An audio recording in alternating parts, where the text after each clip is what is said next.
আমার মনে হয় ভালোবাসা সেটাই সুন্দর যেটা গোপনে থাকে, শুধুমাত্র দুটো মানুষের মধ্যে। না থাকে একে অপরকে হারানোর ভয়, না থাকে সমাজের চোখ লেগে যাওয়ার ব্যাপারটা। আজকাল আমি প্রায় মানুষকে এটা দেখেছি যে সম্পর্ক শুরু হতে না হতেই লোক দেখিয়ে বেড়ায়। শুরুতে লোক দেখানো পোস্ট, তারপর আবার বিচ্ছেদ।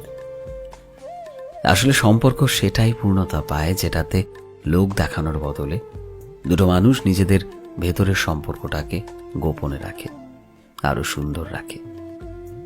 আর ভালোবাসার মানুষটা একটা সময় পর ঠিকই আমাদের জীবনের পার্মানেন্ট জীবনসঙ্গী হয়ে ওঠে।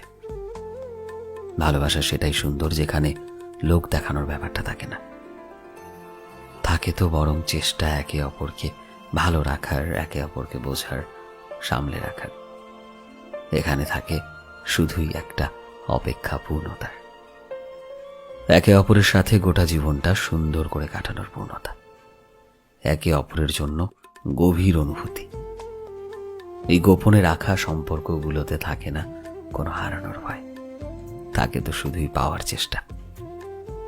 এই ভালোবাসার জন্য শখের মানুষটাকে দুনিয়ার সামনে সব সময় দেখাতে হয় না, বরং গোপনে থাকা ভালোবাসা এমন এক ভালোবাসা যেটা জনসমক্ষে নয়, বরং আমাদের হৃদয়ে ধীরে ধীরে বাড়তে থাকে।